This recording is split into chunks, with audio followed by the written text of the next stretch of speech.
تعرف في وجوههم نضرة النعيم يسقون من رحيق مختوم ختامه مسك. السلام عليكم ورحمة الله وبركاته.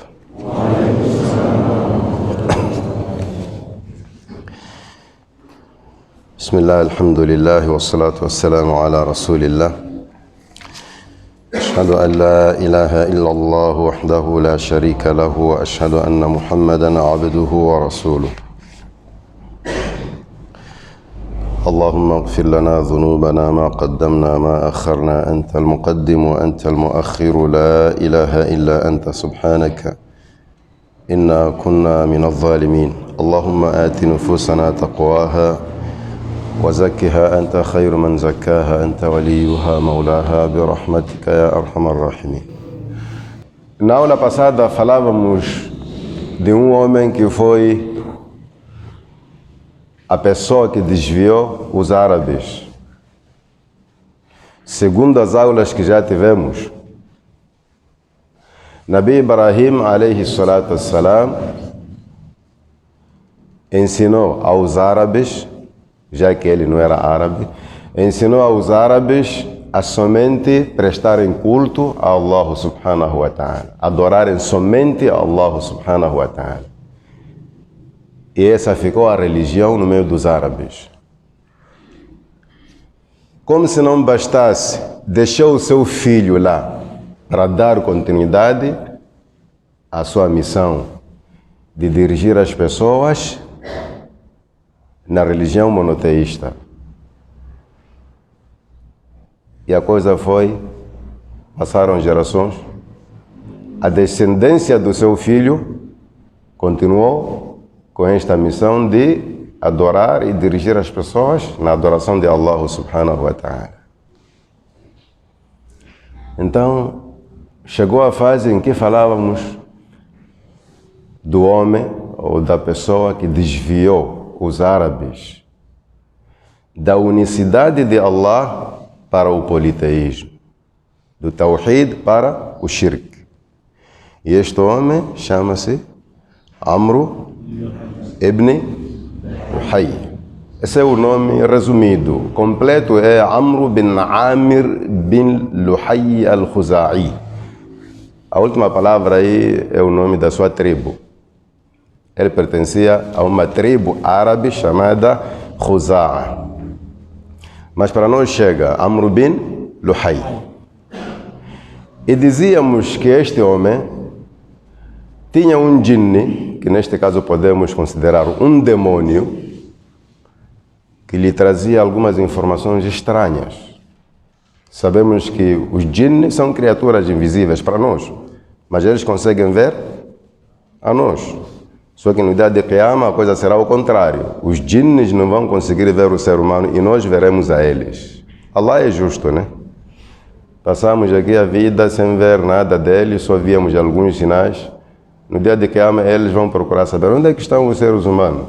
Estão aqui mesmo. Assim como vocês também eram invisíveis, hoje eles não serão visíveis para vocês. Tudo bem.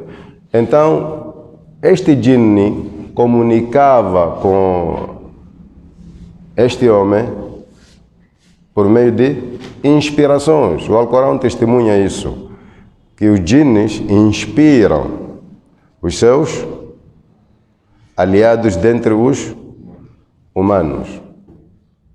A aula passada foi interrompida neste ponto, em que este jinni prometia ao quem? Amr bin Luhay, que iria lhe mostrar onde estavam enterrados os ídolos do tempo do profeta Noé, alayhi salatu wassalam. Exatamente o jinni cumpriu com a sua promessa.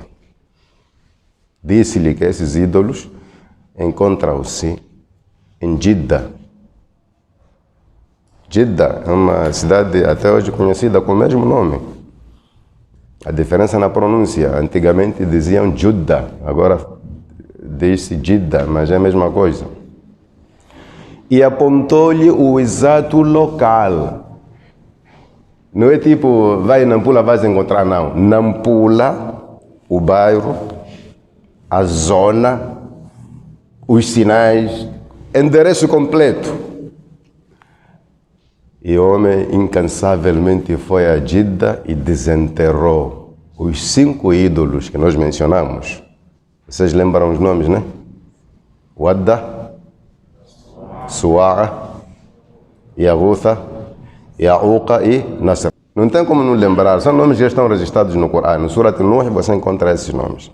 O que importa é que vocês lembrem-se que, na realidade, essas pessoas não tinham nada a ver com politeísmo. Eram santos e o Shaitan aplicou aquela artimanha dele de sempre e enganou as pessoas em como eram ídolos.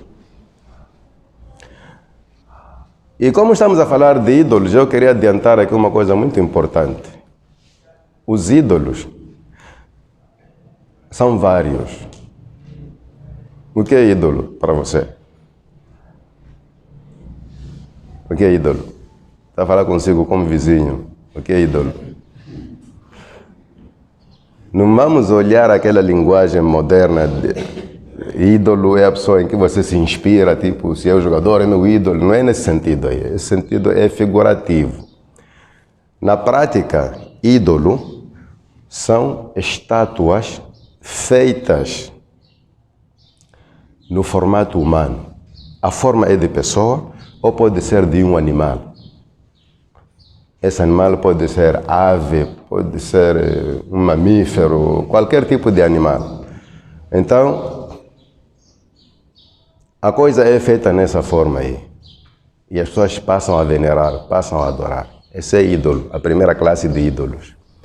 A segunda classe de ídolos, a coisa não tem forma humana nem forma de animal. Simplesmente é um lugar venerado. As pessoas tornam sagrado aquele lugar, santificam o lugar por aquilo que aconteceu nesse lugar ou por aquilo que o lugar representa.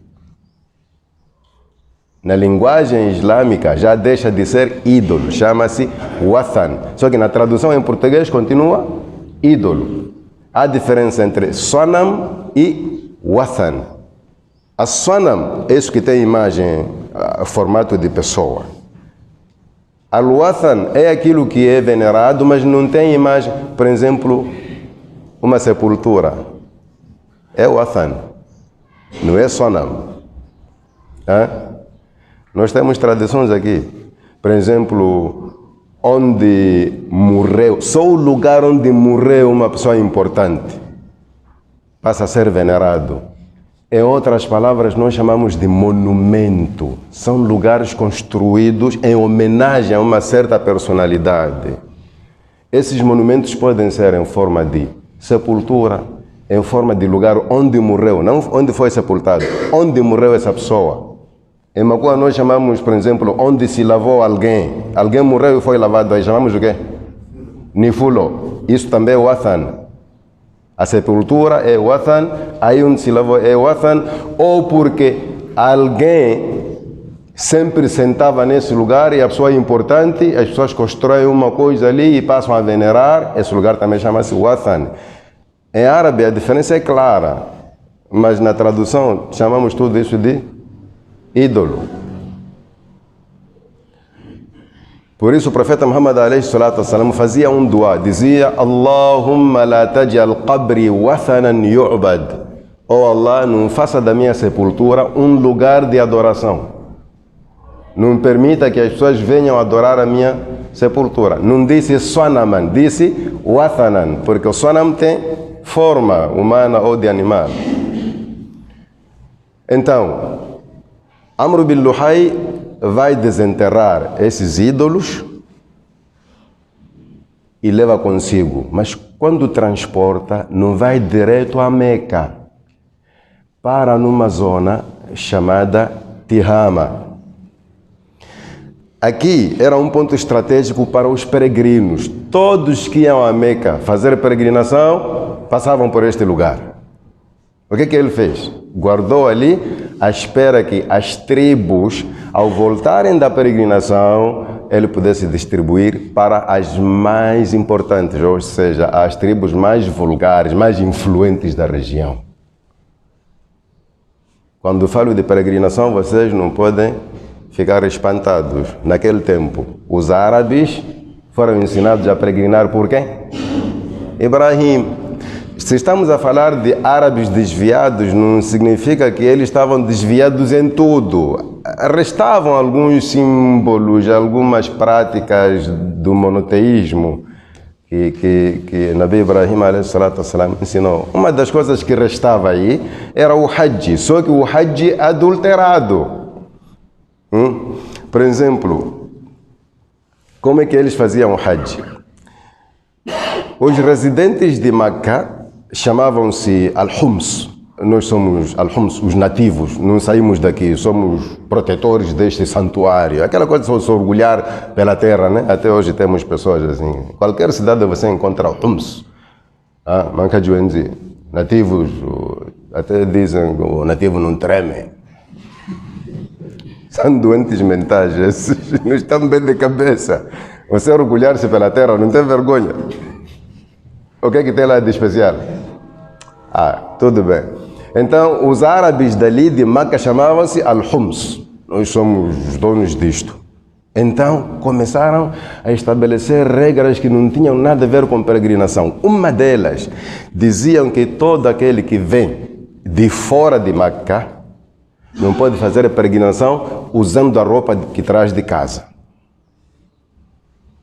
Ou compra a nossa aqui, ou nós emprestamos. Essa roupa que vocês trazem de fora é imunda, não tem tohara para este lugar aqui. Mas Ibrahim não ensinou isso. Ou você compra a roupa deles, ou eles emprestam a você, ou você vai fazer tawaf nu. Escolha você. Faziam tawaf nu. Homens nus, pelados. Você acha que Ibrahim ia ensinar isso? Sabe, Ibrahim tem uma qualidade única. É a pessoa que mais cobria a sua nudez. Por isso, no dia de Qiyamah, nós vamos ser ressuscitados nus, não é isso? A primeira pessoa que Allah vai trajar é Ibrahim, porque ele em vida escondeu-se muito. Ibrahim vestia-se que nem uma mulher. Não é o tipo de roupa, quer dizer, cobrir-se muito. Ibrahim vestia-se que nem uma mulher, todo o corpo. Não deixava a sua parte fora, exceto as partes necessárias, mão, um pouco de cara. Cobria-se muito. Então, como temos aquela regra, kama tadinu tudan, al-jazau min jinsil amal, tal como você trabalha, é assim que você vai ser pago. Então, Allah subhanahu wa ta'ala vai cobrir a nudez de Ibrahim em primeiro lugar. Antes do profeta Muhammad a.s. A primeira pessoa que vai ser trajada no dia de Qiyamah, para não ser vista por outras pessoas, será Ibrahim, em pagamento da forma que ele se cobria no dunya. Então, uma pessoa que vestia desse jeito e ensinar as pessoas a fazer peregrinação nuas, não é possível. Então, eles inventaram isso. A mulher que não tivesse roupa de Meca, o que eles faziam? Arranjavam um tipo de camisa, um tipo de roupa um pouco longa, mais rasgada, que espreitando você podia ver a nudez dela. E ela era obrigada, aí, tipo, estavam a respeitar a mulher, né? Os outros podem estar nus, ela fica seminua um pouco. Mas não tem como você não saber que ela está nua. Diziam assim.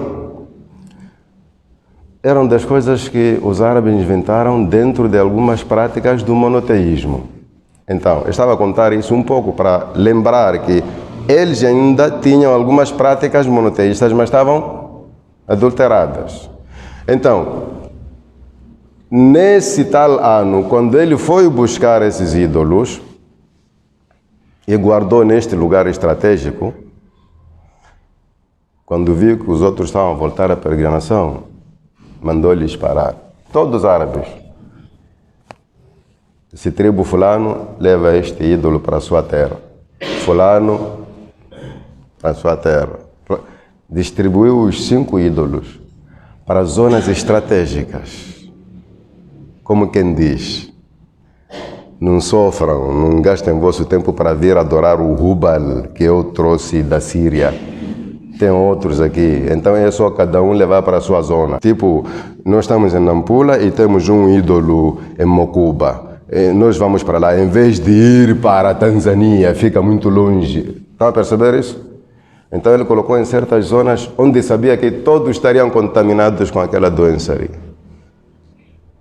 Conseguem ver que este homem não estava a trabalhar sozinho, né? Conseguem ver isso? Trabalhava para quê? Shaitan. Esse trabalhava para o Shaitan, era a mão direita do Shaitan. E o homem não parou por aí. Começou a inventar tradições, subhanallah, que não entram na cabeça. No Alcorão há uma passagem onde Allah subhanahu wa ta'ala nega certas práticas que aconteciam naquele tempo, que se você não estudar isso a partir desta disciplina, nunca vai entender. Estou a falar, por exemplo,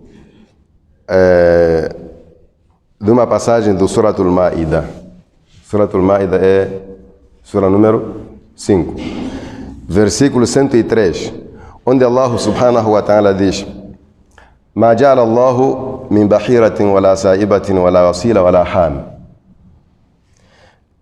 Se você for a abrir agora o Alcorão traduzido, os tradutores não traduziram estas palavras, deixaram assim em árabe. Porque mesmo traduzindo você não vai entender. Para você entender, precisa de estudar a história. O que é que isto é?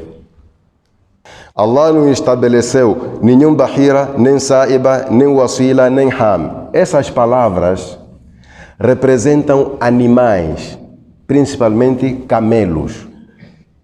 Todos esses são camelos. O que é que esses camelos têm a ver com esta proibição? Este Amr bin Luhay, como já sabia que é visto como um líder, ele começou a traçar leis. Essas leis abrangiam os animais até. Dizia que, por exemplo, se um animal, se um camelo reproduzir 10, como é que chamam? Crias, né? Filhotes.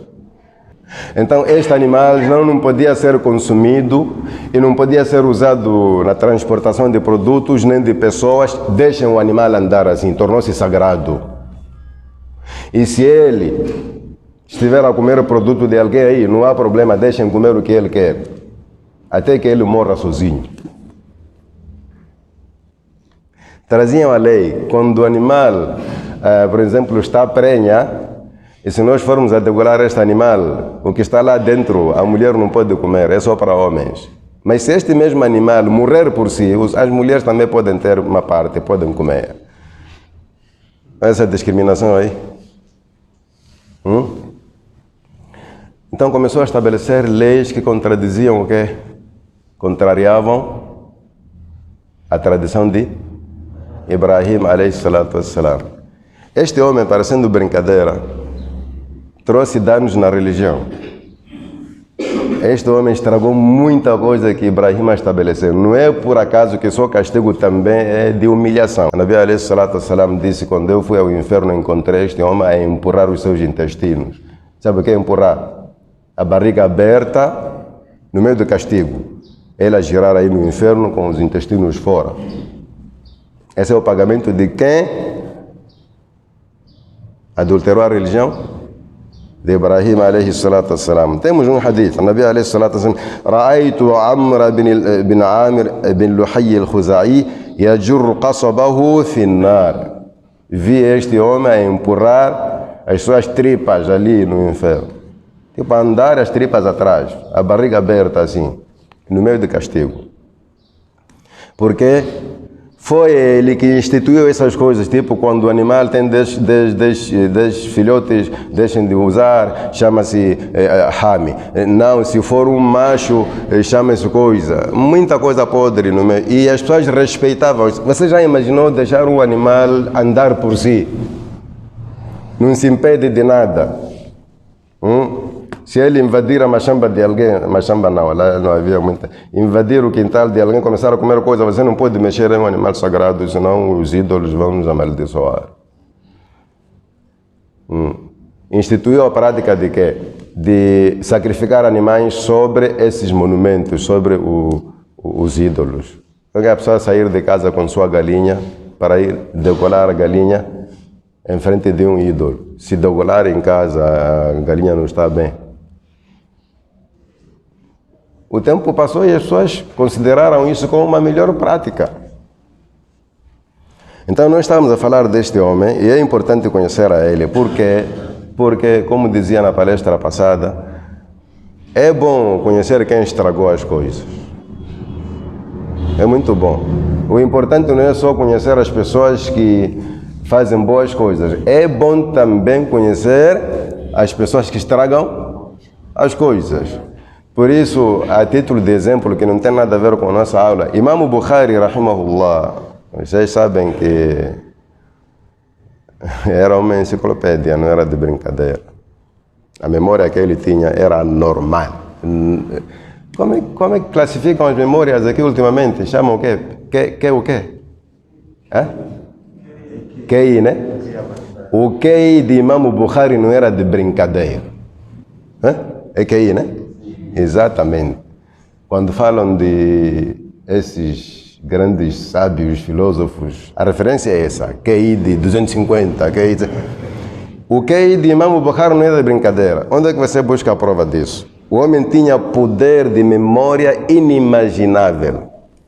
Além dos hadiths autênticos, ele memorizava 70.000 hadiths falsos à parte. Sabe para quê? Para identificar os mentirosos. Porque ele ouvia, fulano está a narrar hadith, ia para lá. Bastava você falar de um hadith da página negativa deles, mano, isso é mentira. E essa memorização não era assim, eu estou a falar disso aí, por causa disso que eu disse. Conhecer as pessoas que estragam as coisas. Quando se diz memorizar hadith, não é como nós fazemos. قال رسول الله صلى الله عليه وسلم إنما الأعمال بالنيات وإنما لكل امرئ ما نوى فمن كان هجرته. Não é isso. Ele começava a memorizar a pessoa que lhe falou, a pessoa que falou para a pessoa que lhe falou, quem foi seu professor, onde estudou, quando morreu, onde nasceu, como é que foi. Deixa cada narrador até encontrar o Sahabi. Até encontrar o Sahabi que ouviu o profeta Muhammad alayhi salatu wassalam. E você não experimenta testar a ele porque você vai cair na vergonha. Uma vez ele foi testado, estamos a falar de Bukhari, mas estamos na Sira. É assim, às vezes são saladas russas. Foi testado, trouxeram 10 hadiths, mas com a linha de narração baralhada. Vamos lá testar o homem. Na primeira voz ele descobriu que estava a testar. Ali mesmo memorizou assim como eles baralharam e no fim começou a retificar cada hadith. O que você disse que fulano falou, cala Rasulullah, não foi fulano. O que você disse, este hadith pertence à narração daquele senhor que me trouxe o terceiro hadith. E você, o que você baralhou, quem disse foi este, assim, toda a gente ficou dizendo, não é possível. Então, estou a falar de Imam Bukhari por quê? Sabendo que o hadith é falso, ele memorizava só para identificar os falsos. Então é importante conhecer este homem, apesar de não ter importância nenhuma, este é um podre qualquer, mas devemos conhecer, ele é que estragou muitas das tradições nossas aqui, saem deste homem. As tradições que os árabes usavam lá, nós também usamos. Por exemplo, uma das coisas que ele inventou, você quer viajar, não viaja sem fazer uma consulta. Essa consulta pode ser individual ou pode ser através de uma outra pessoa. Está a viajar, vai andando, se encontrar alguns pássaros pousados numa árvore, é só pegar uma pedra, lançar para agitar eles. Se os pássaros voarem todos para o lado direito, a tua viagem está boa, pode continuar. Se forem para o lado esquerdo, volta. Isso chama-se at-tatayur. E nós temos o resto disso. Há pessoas que quando saem de casa, se encontrarem um gato preto, a coisa volta. A viagem não está bem. Até hoje temos, não temos? Há pessoas que, ao viajar, a primeira pessoa com quem cruzar for um paralítico, a viagem não está bem. Volta. Isso sai de lá.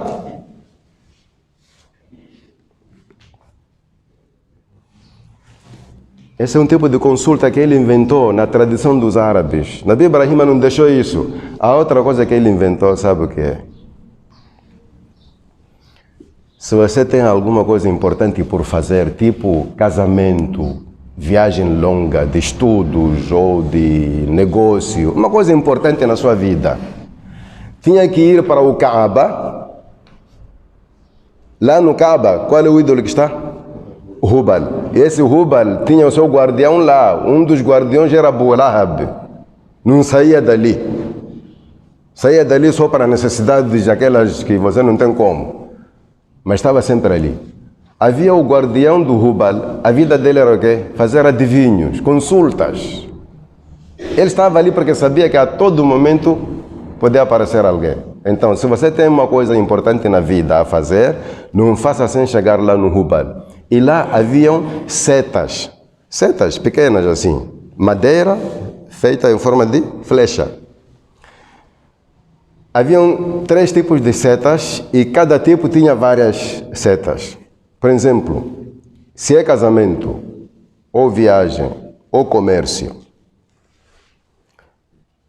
o homem da consulta tirava as setas do seu saco e mostrava a você, estão aqui 3 setas pequeninas.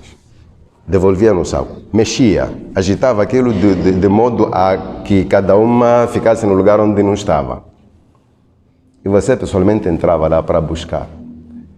A primeira seta estava escrita if'al, faça. A outra estava escrita la taf'al, não faça. A outra estava escrita ghufl, neutro, repete. Ou faz, ou não faz, ou repete. Você entrava pessoalmente lá no saco, sem olhar. Se você tirar la taf'al, não faça, o seu casamento naquele ano não ia acontecer. Volta para casa, na mesma data do próximo ano, venha fazer de novo a consulta. Este ano você não pode casar, as coisas vão correr mal. E eles obedeciam isso como algo sagrado, não pensa que era brincadeira. A consulta feita dentro do Kaaba, em frente do Hubal. Você vai desobedecer? Subhanallah. Agora até pode parecer uma estupidez, né? Para eles era sério. O homem voltava satisfeito. Tipo, o Hubal não concorda com o meu casamento este ano. Não voltava triste porque não vai casar. Não, voltava satisfeito. Ficava em casa à espera até o próximo ano. Se sair a seta do if'al, faça, mashallah, o meu casamento está abençoado, o Hubal aceitou. Ia para casa, tudo preparado e não podia falhar aquele ano o casamento. Mesmo que a noiva morra, tinha que arranjar outra mulher para casar, porque aquele é o ano sagrado para ele, para o casamento dele. Viviam assim. Se sair Ghufl, repita. Se você tirar aquela seta de neutro, né? Repita, até que saia algum resultado dentre os dois. If'al ou la taf'al. A vida era essa. Ninguém fazia nada sem fazer consulta no Kaaba. E atenção, você não pensa que ia lá, mahala. Deixava algo para o guardião. Era negócio também. Se você for consultar algo importante na sua vida, vai deixar assim, vão. Deixava algo. Há quem vivia disso. Imaginou a vida toda assim. Você nascer, encontrar pessoas a fazerem isso, você concordar com isso, são essas coisas que não faziam sentido na cabeça do profeta Muhammad alayhi salatu wassalam. Nós estamos a falar desta vida dos árabes para você entender em que situação o profeta encontrou o seu povo. E você vai se cansar. Eu não vou ler de parágrafo em parágrafo. Estou a fazer seleção. São coisas que, subhanallah, inconcebíveis, coisas que não faz sentido. Essa é uma das tradições que este homem estabeleceu no meio dos árabes. Havia outro tipo de setas. Não tinha a ver com acontecimentos tipo casamento, viagem, comércio, não. Tinha a ver com situações tipo homicídio. Alguém foi morto. E eles tinham aquela regra de se você mata alguém, tem que pagar. Em camelos. Não tem como pagar em pessoa, né? Pagar em camelos. Então, o problema surgia. Na minha família, alguém matou uma pessoa de uma certa tribo. Aquela tribo pede a mim o pagamento como responsável daquele assassino, não é? Eu posso ir pagar.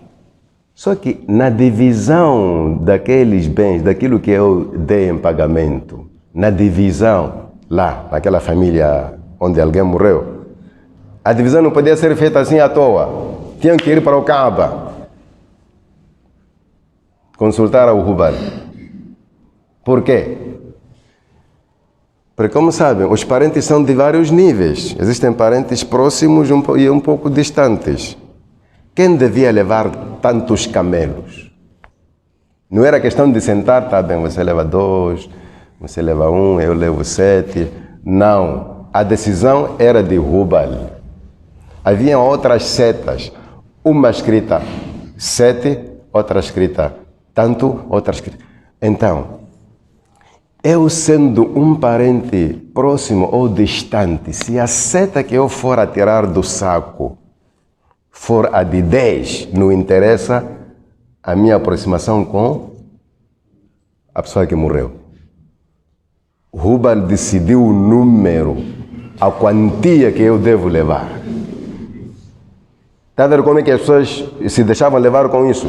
Concordavam que para se dividirmos entre nós haverá injustiça, mas o Hubal não tem como. Mas afinal aquele era o jogo daquele guardião, porque no fim tinha que ficar ali um camelo para ele. Levavam 100 dirham, não sei qual é a equivalência agora, vamos supor, levavam uns 10 mil para pagar a consulta e um camelo para ficar ali em nome do Hubal. Mas sabe, esse Hubal comia? Não. Onde é que terminava este camelo? Quer dizer, as pessoas começaram a se jogar há muito tempo. Você pensa que as coisas são de agora só? Vocês podem fazer perguntas iguais. As situações que nós vivemos hoje, já não dá para dizer, senão vamos ser considerados, sei lá, quê. Há coisas que você se pergunta, mas estou a pagar o quê? Atualmente não há? Sinceramente, há coisas que você se pergunta, mas estou a pagar o quê? Mas somos obrigados a pagar, estamos. As pessoas começaram isso há muito tempo. Vocês sabem que a Meca está numa região árida, seca. Quer dizer que há falta de água, não é isso? Porque chegou um tempo, veremos isso à frente, inshallah, chegou um tempo em que o Zamzam desapareceu. Então era difícil o acesso à água. Então, se alguém descobrisse um lugar onde havia água, não é porque descobriu, vai cavar o poço. Tem que ir fazer consulta no Hubal. Quem tem direito de fazer aquele furo? Você descobriu, mas quem tem direito de fazer o furo? Na sua família, na sua tribo. Usavam de novo as setas. Então, haviam vários tipos de consultas através das setas. São essas que Allah proibiu. Allah vos proíbe de fazer a divisão através de setas. Não decidam vossos assuntos através dessas consultas, as setas, as flechas. Portanto, há proibições ali no Alcorão que tem a ver com o tempo pré-islâmico, não tem a ver com... Prontos, a proibição chega no nosso tempo porque há pessoas que ainda usam essas tradições. Se você for a estudar bem como é que os árabes viviam, você há de ver que nós ou buscamos deles ou eles é que aprenderam de nós. As coisas são idênticas. Nós temos tradições irracionais, sinceramente. Subhanallah. Faz sentido dizer que quando surge o arco-íris, aquilo prejudica as crianças e que a melhor proteção é esfregar carvão aqui? Faz sentido? Não temos isso? Quando surge arco-íris, dizem, não, rapaz, na mané, prejudica as crianças. O que devemos fazer para evitar isso? Carvão, esfregar, pronto, a criança está segura. Tudo bem, logicamente, em que sentido? Será que carvão, olhando para o tamanho e comparar com o tamanho de arco-íris, é coisa que pode vencer aquilo? Não faz sentido. Tudo bem. Arco-íris tem várias cores e esta cor preta desativa aquelas cores que a gente... Não faz sentido. Simplesmente o Shaitão colocou isso na nossa cabeça e nós nos entregamos. É, não é? Cientificamente diz-se como o albino é resultado de quê? Alguma substância aí chamada melanina que faz com que a pessoa fique escura. Então faltou nos cromossomas, está a tentar falar biologia, né? Nos cromossomas do albino e saiu assim. Portanto, aquela é uma falha geneticamente produzida lá. Em religião sabemos que Allah não falha. Allah criou aqueles assim, porque aqui assim, para nos mostrar que todos nós poderíamos ser assim. E se um dia você encontrar uma pessoa verde, não se admire. Allah cria. Sim, a religião explica assim. La dhillu rabbi wa la yansa. Allah não se desvia, não falha e não esquece. Ele fez de propósito. Diversificou as nossas cores como sinal do seu poder. Não há falha nenhuma. Mas prontos, os cientistas, eu não falo da ciência, só falar dos cientistas. A ciência não falha, mas os cientistas falham. Os cientistas dizem que foi uma falha na pigmentação. E esta falha cria medo em nós. Todos nós temos medo de ter um filho albino. A nossa tradição diz o quê? Quando você cruza com o albino, é só desvendar um pouco a camisa e cuspir para o peito. Você jamais terá um filho albino. Isso faz sentido? Na sua cabeça, você... Eu estou a falar coisas que vocês sabem. E se calhar vocês já fizeram. Eu, alhamdulillah, nunca fiz isso. Nunca fiz. Como é que eu sei? Eu converso com mais velhos, né? Aqueles velhos que... Sim, fomos ensinados assim. Assim você está protegido. Quer dizer, esta saliva aqui vai penetrar lá para... Desculpa lá. É demais. Sai de onde é isto aqui? Dessas tradições. São muitas. Outras são arrepiantes mesmo. No tempo chuvoso, aqueles bichinhos vermelhos nós chamamos de quê? Aqueles bichos que aparecem no tempo chuvoso, vermelhos. Uma pessoa preocupada para não pisar aqueles bichos. Mas aquele achando louco. Chamamos aqueles bichos de filhos de Deus. O Alcorão diz que Allah negou um ser humano. Negou. Não podem dizer que Deus tem filho. E você atribui filhos vermelhinhos, pequeninos, a Allah. Mas veja qual é o nosso receio, o nosso respeito em relação a essas práticas. Você pode evitar pisar, no sentido de que não posso pisar criaturas, matar desnecessariamente. Assim como somos aconselhados na condução, não pisa numa cobra, entende? Mas evitar pisar aqueles bichos porque são filhos de Deus e se calhar Deus vai zangar. E nós andamos com isso.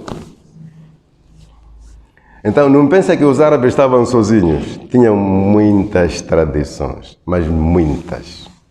E todas essas a contrariarem o quê? Os princípios de Ibrahim, alayhi salatu wassalam.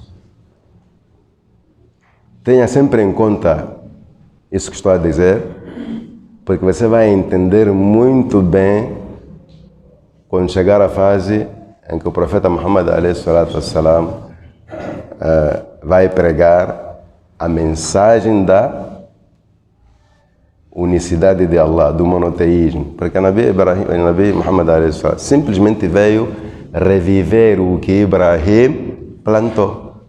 Simplesmente. Por isso você encontra o Alcorão a dizer: وَاتَّبِعْ مِلَّةَ إِبْرَاهِيمَ حَنِيفًا. siga a tradição de Ibrahim. O montanismo já existia. O profeta Muhammad simplesmente veio reviver, veio tirar os árabes daquele extravio para a linha que Ibrahim deixou. Mas, irmão, o trabalho não foi de brincadeira, porque o profeta Muhammad encontrou estes homens, para melhor dizer, encontrou os árabes podres. Podres por quê? Pela força da tradição. Quando você faz algo por tradição, não é brincadeira. Eu só estava a dar alguns exemplos daquilo que este homem deixou no meio das pessoas. E veja,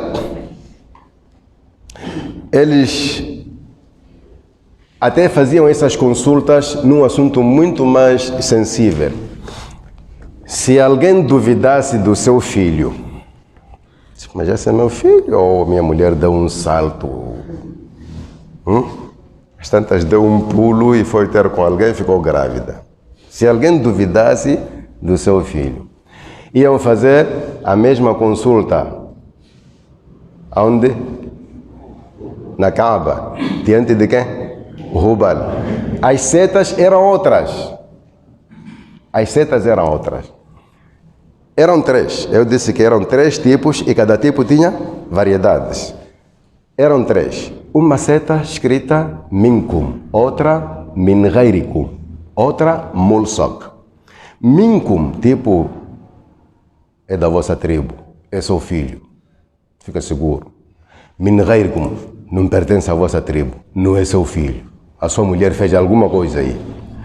Outra seta era mulsak. Esse pode não ser. Tipo, se você considerar como seu, é seu. Se você acha que não é seu, também não há problema. Quer ver esse jogo? Então a pessoa ia para lá e informava o guardião do Hubal: tenho problema lá em casa, há um filho que não me parece meu, então quero ter certeza. Então traziam esse tipo de setas. Mexiam e você buscava. Sair minkum, mashallah, é meu filho. Mesmo que não fosse, o Hubal já disse que é seu. Respeito ao Hubal. O imã deles não era de brincadeira. Se sai aquela seta, minkum, é da vossa tribo, tipo, é seu. Era seu. O homem saía ali satisfeito. Min ghairikum, não é vosso, mesmo que fosse. A partir daquele desse não é meu filho. Hubal já disse que esse não pertence à minha tribo. Mulsaq. Vamos lá ficar lá em casa, mas não tenho certeza. Ou, ei, vai lá passear. Você não é meu. Mulsaq. Se você quiser inserir na sua tribo, pode inserir. Se não quiser, deixa. E isso era sério. Tipo, há pessoas que se baseiam no que? Na semelhança, né? Esse não é parecido. Ela, meu filho, este é um pouco parecido comigo, aquele, mas este tem um aspecto um pouco duvidoso. Você estava mal. Era levado até lá no Kaaba. E o Hubal ia decidir. Resultado disso, sabe qual é? Muita gente dentro de famílias que não são suas. Muita gente fora de suas famílias. O resultado era, Shaitani queria assim. Há quem perdeu a sua linhagem por causa deste tipo de adivinhos. Que hoje em dia, qual é a base para você decidir que é meu ou não é meu? Temos uma base tradicional, que é ver a pessoa é parecida comigo, né? O filho tem aspectos meus, da minha família, que você pode ser escuro, mas o seu filho é claro, olha para a sua família, tem aí alguém claro, sua mãe era clara, geneticamente isso não tem problema. O fato de você ser escuro não impede de ter um filho branco. Cientificamente está claro, religiosamente também. No tempo do profeta Muhammad (a.s.), quando a gente diz religiosamente, significa que a palavra ou quem falou é o profeta Muhammad ou é Allah. E se os dois falam, a coisa é a mesma. Apareceu um homem muito preocupado, disse: Ya Rasulallah, inna mra'ati waladat ghulaman aswada. Minha esposa deu à luz um menino preto e eu sou branco. O profeta Muhammad (a.s.) começou a olhar para ela a rir, tipo, o homem está mal. Um white, a mulher dá um filho, o quê? Se fosse black, ela diz nega. Se fosse black, vai que não vai. É o nega mesmo. Hã? Gostou muito, né? Como é que se justifica isso? Branco e filho preto. Mas a mulher dele era preta. A mulher dele era preta. Só que, normalmente, um branco a casar com uma preta tem filhos brancos. No mínimo, sem aqueles mulatinhos assim, entende, né? Este era preto como a mãe. Agora, para a gente não ficar a duvidar, eu vou lá no Mensageiro de Allah. Aqui onde nós vamos buscar a prova religiosa de que é possível um branco ter filho preto, ou vice-versa. A Nabi alayhi salatu wassalam perguntou, você tem animais lá em casa? Tipo, tem camelos, ou cavalos, ou burros, desse tem. Quantos são? São muitos. E a cor? São várias cores. Como é? Como é que são várias cores? Tipo, o homem tinha 2 animais, macho e fêmea. Começaram a reproduzir. Na reprodução saíram animais de várias cores. O profeta estava a lhe perguntar, esses que foram reproduzidos, onde foram buscar as várias, em vez de pegar a cor? Ele disse, deve ser algo que acontece lá na barriga dos animais. O profeta Muhammad alayhi salatu wassalam disse, esse também o que aconteceu são coisas lá da barriga. Esse é o filho. Coisas da barriga na linguagem científica é o quê? Aquelas mutações de cromossomas, genética, não genética. E o homem ficou tranquilo, porque sabia que o profeta se falou, é isso mesmo. E realmente era seu filho. Agora, imagina estes homens, entre eles brancos, duvidavam-se. Mas esse é meu filho, pela aparência. Por isso você vai entender muito bem porque que muitos árabes que acabavam de abraçar o Islã lançavam perguntas relacionadas àquele tempo. Veio um homem ao profeta Muhammad alayhi salatu wassalam, disse a Rasulallah, por que normalmente uma criança às vezes fica parecida com a parte paterna, às vezes parte materna? O que é que acontece? Homens ciumentos, né? Querem ver todos os seus filhos parecidos consigo. A Nabi alayhi salatu wassalam diz, quando o líquido que sai do homem se encontra com o líquido que sai da mulher, um deles fica em cima do outro. Aquele que ficar em cima, aquele que ficar em cima, ou seja, se o líquido da mulher ficar em cima do líquido do homem, a criança vai ser parecida com a família da mulher. Essa explicação, se você for encontrar na ciência, é exatamente isso. O líquido que sai do homem é branco. O da mulher é um pouco amarelado. Aquele que superar o outro, o filho vai sair parecido com esse que superou. Ou seja, ou vai sair parecido com a mulher ou a família da mulher, se for que o líquido da mulher superou, e vice-versa. Este foi. Outro dia apareceu outro homem com a mesma dúvida. Disse a Rasulallah, bima yushbihu al-waladu umma, o que é que motiva a semelhança de um filho à sua mãe? O Nabi alayhi salatu wassalam disse, quando existe relação sexual, há quem começa, há quem termina. Há quem começa, há quem termina. Entende isso, né? Cientificamente chamam de libertação do quê? Do sêmen, né? Quem libera primeiro o sêmen. A gente chama disso perda. Quem perde primeiro. Tudo bem. Se for a mulher a primeira a emitir o seu sêmen, o seu líquido, o filho vai sair parecido com ela. Se for o homem antes da mulher, a criança vai ser parecida com o homem. Qual é a diferença entre as duas respostas? Aqui quem sai primeiro, ali quem fica em cima. Você entende que é a mesma coisa? É. Quem sai primeiro vai ficar em cima, à espera do outro. É o mesmo, a resposta é a mesma. As perguntas são duas, a falar do mesmo assunto, as respostas são diferentes, o sentido é o mesmo. Ou seja, Você lá em casa, com seus filhos, senta, começa a observar. Há de ver que alguns são mais parecidos com sua esposa, alguns parecidos consigo. Então, já tem a resposta. Acabou.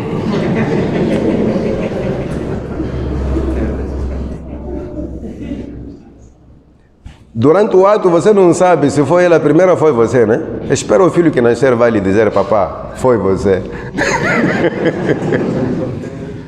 Hã? Solteiro não tem como saber. Solteiro, como é que faz? Mas este também. Estamos a falar de pessoas casadas. Solteiro como?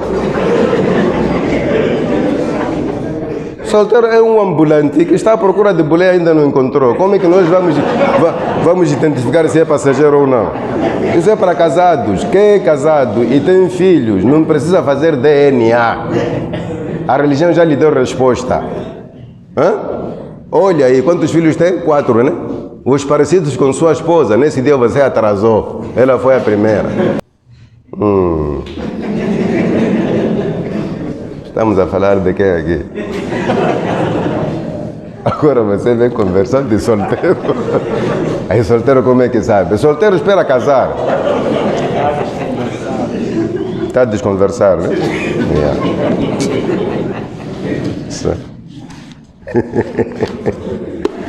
Então os árabes faziam consulta aos seus ídolos em tudo que lhes deixava sem posição. Já imaginou até esse ponto? Quem lhe disse que todos os seus filhos devem ser parecidos consigo? Sabe, diz-se que cada um de nós, assim como é, cada um de nós, assim como é, tem um antepassado exatamente assim.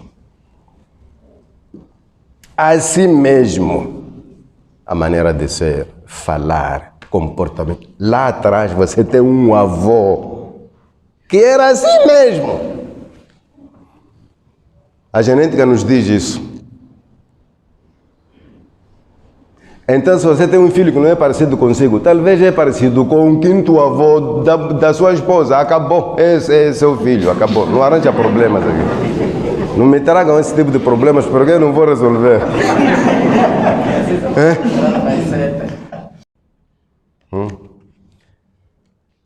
Então, estas práticas dos árabes, se calhar você pode pensar, mas o que é que isso tem a ver conosco?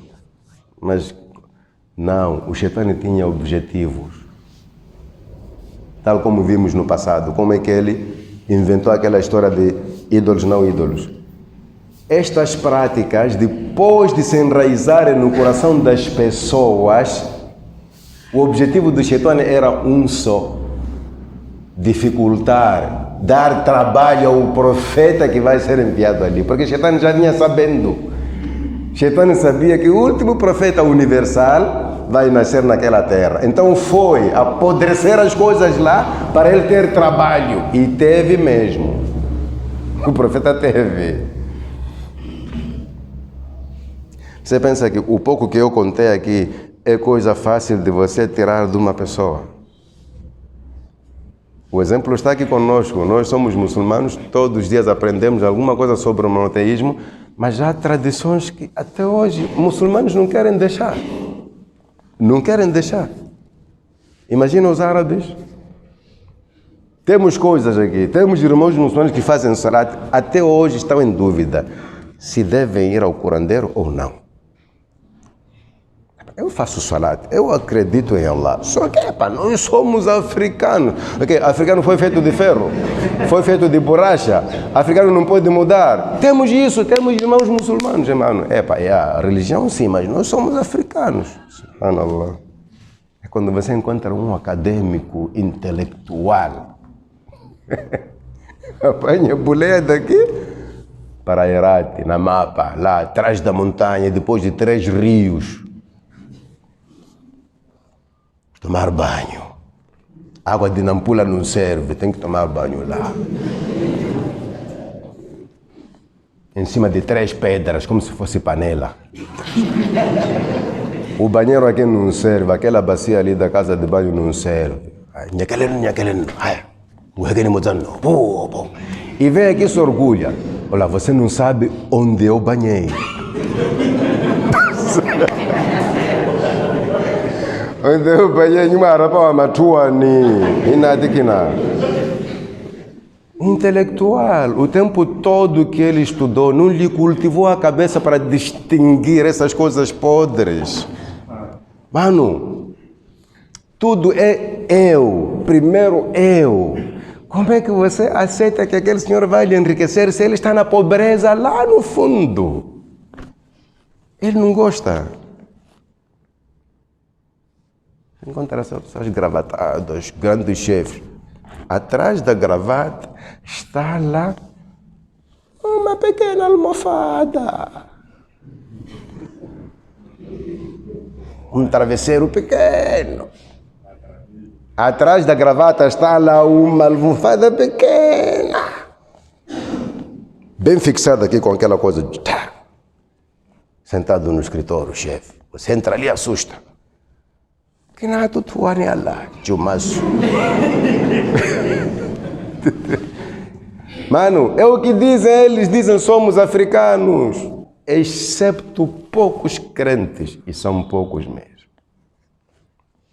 Aqui na mesquita entram pessoas com irice no bolso. Mano, você vai falar com Allah, o maior e melhor protetor, e ainda traz a sua proteção a pequenina aqui mesmo. Você não tem medo de sair amaldiçoado da mesquita? Hã?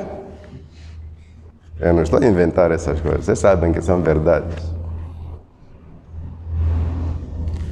Pequenos trabalhos que era para você fazer simplesmente confiando em Allah. Táxi, moto, trincalha ali, rir-se certo, táxi, moto.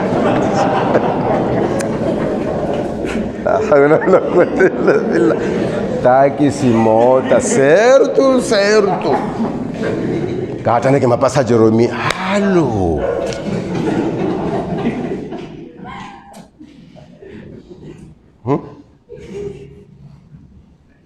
Mas no Jumá estão aqui. Não!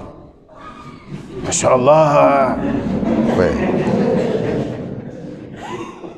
Eu estou a falar de diretores das empresas, estou a falar de chefes de recursos humanos, estou a falar de pessoas de grandes cargos aí. São poucos que não usam a botânica, poucos. Eu lhe garanto isso. E eles duvidam de nós, dizem que você pode ver esses, tem alguma coisa. Sim, nós temos alguma coisa. Isto aqui está gratuito. Estamos aqui sempre a falar disso. É isso que nós lemos. Nós lemos as palavras de Allah. E não se esconde, você pode aprender. Muitos aí estudam, arranjam emprego. No fim vem o tio, a tardinha. O pai antigo, simpaka ye phela manera ngili pe hatseke ntu khani hierera ntu khani hiera sempre thatapiri anapuya wana. Ano, você foi estudar o quê? Se aquele curandeiro ali faz tudo, por que não envia o puto dele para vir ser engenheiro aqui? Mas é preciso que o engenheiro estude. Chega. Por que não temos engenheiros que não estudaram? Por quê? Tipo, esse foi formado lá no curandeiro. Você perde seu tempo. Aprenda o seu trabalho, confia em Allah e vai trabalhar. O que o Shaitan quer é isso. Você acostumar-se desses maus hábitos para serem dificuldade no cumprimento da sua religião. E há dificuldade mesmo. Uma pessoa que está acostumada a essas tradições enfrenta muita dificuldade no cumprimento do dia, mas muita que não é. Começa a ver o Islã como o maior obstáculo da vida dele. Sabe o que é essa? Eu não entendo. Essa religião, tudo é proibido, sabe? Mas como tudo. Há pessoas que pensam que no Islã o haram é mais que o halal. Mano, o número de halal é proporcionalmente igual ao número de haram. Onde Allah diz que isto é haram, o oposto é halal. Muitos pensam que no Islã muita coisa é proibida. Não. O número de coisas proibidas é igual ao número de coisas permitidas. Não tem como dizer que haram é mais. Não. Esse haram é mais, é resultado de o quê? Os hábitos que você já traz. Vocês conhecem comerciantes que não lavam a cara até que apareça o primeiro cliente? Tem uma barraquinha aí. Então foi lá no curandeiro, disse, eu abri meu negócio, então tem muitos invejosos na zona, então queria proteção. Veja o Shaitano como é esperto. Ele diz, tudo bem, uma coisa, não lave a cara antes que apareça alguém comprar alguma coisa na sua barra. Sabe o que o Shaitano fez? Você não está a perceber? É para você não fazer salat, porque salat não se faz sem wudu, e wudu é lavar a cara. Automaticamente você não vai fazer salat. Ele não lhe deu proteção, ele lhe desviou. É o que ele quis fazer, só que você não percebeu. Não lavar a cara até aparecer o primeiro cliente. O primeiro cliente vai aparecer 2h30. Vai aparecer que horas? Depois de Fajr. E você não pode lavar a cara. Automaticamente tu não faz salat. É quando você vê certos indivíduos que só fazem dhuhr. Asr, Maghrib, no Fajr você não vê. Mas o que é que se passa com este irmão? Quando quer viajar é o primeiro a acordar. Mas Fajr sempre tem problemas. Eu não sei, durmo sempre. Aonde? A gente sabe que você não lava a cara antes de alguém. Há pessoas que vivem com essas instruções. O Shaitan não diz não faz salat. Ele lhe mostra uma coisa que vai lhe impedir de fazer o salat. Não lavar. As mulheres que põem aqueles produtos que não é para molhar o cabelo, o que é que o Shaitano quer? Não fazer salat. Como que você vai fazer salat sem wudu e fazendo wudu sem massa? É para você não fazer salat. O Shaitano é esperto e é mais velho. Não é de brincadeira. Por isso, tenham certeza que a gente não vê way com o Shaitano. A única maneira de nos protegermos do Shaitan é só correr para Allah. Só refugiando-se a Allah subhanahu wa ta'ala. Ele traz uma coisa que você não percebe e vai lhe deixar num lugar onde você não queria. Mas de princípio, a linha está bem feita. Mas não há problema.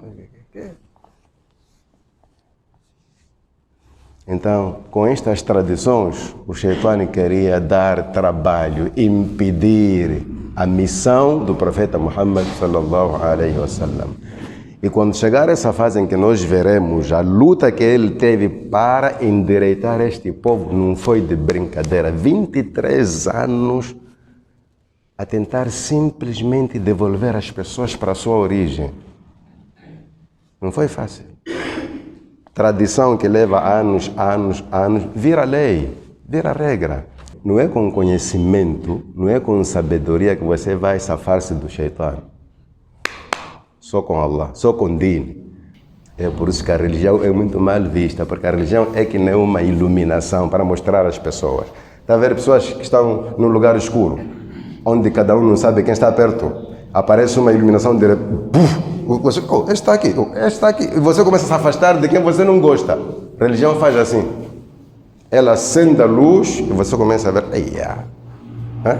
Imagina esses que faziam bolo e transformavam em ídolo, adoravam, depois vinha a fome e comiam. Custava alguma coisa dizer que isto é comida, não é para adorar, vamos comer logo a primeira? Custava. Mas o Shaitano, quando toma o espaço, você não consegue ver. Aí a salvação só com Din.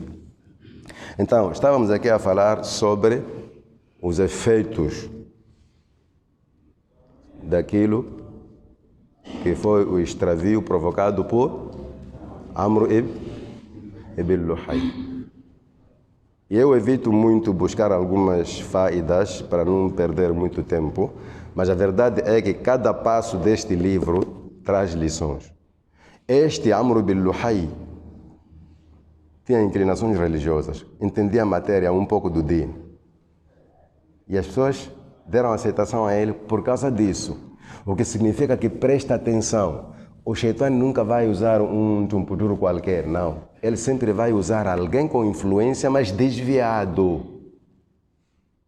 Quando se fala, vamos fazer uma certa coisa, Mas eles querem alguém religioso lá. Vão buscar um religioso maluco, que na zona é confiado como um sensato, mas ele não está bem.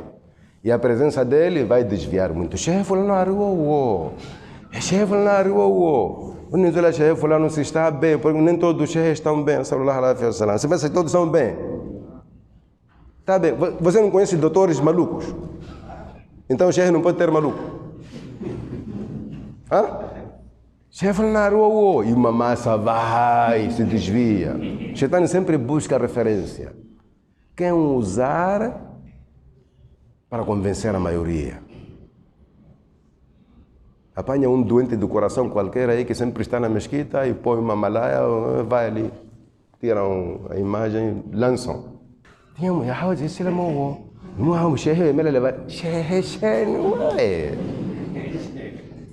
Presta atenção, o Shaitã usou Amr bin Luhay em nome de religião.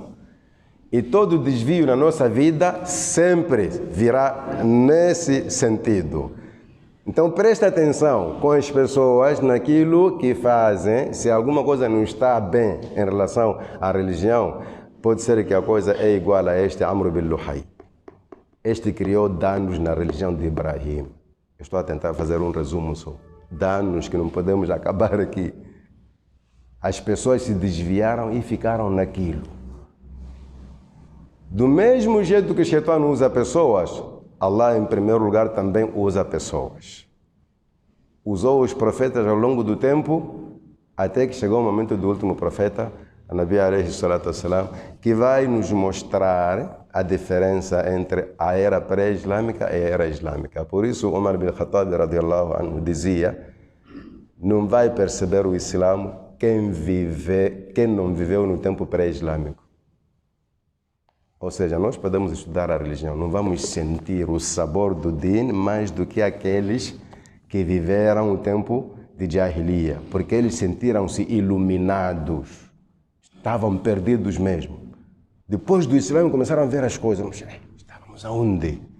Nós encontramos já nossas famílias são muçulmanas, você nasce muçulmana, não consegue ver, não viveu essa situação. Mas a perdição que estava lá atrás não era de brincadeira. Sallallahu alaihi wasallam. Está na hora, e, irmãos, não é esse tempo que eu queria terminar as coisas. Pedir desculpas e torno a pedir. Jazakumullahu khairan. Sallallahu wasallam ala nabiyina Muhammad. Alhamdulillahi rabbil alamin. Assalamu alaikum wa rahmatullahi wa barakatuh. Bismillahir rahmanir rahim. والضحى والليل إذا سجى ما ودعك ربك وما قلى وللآخرة خير لك من الأولى ولسوف يعطيك ربك فترضى ألم يجدك يتيما فآوى ووجدك ضالا فهدى ووجدك عائلا فأغنى فأما اليتيم فلا تقهر وأما السائل فلا تنهر وأما بنعمة ربك فحدث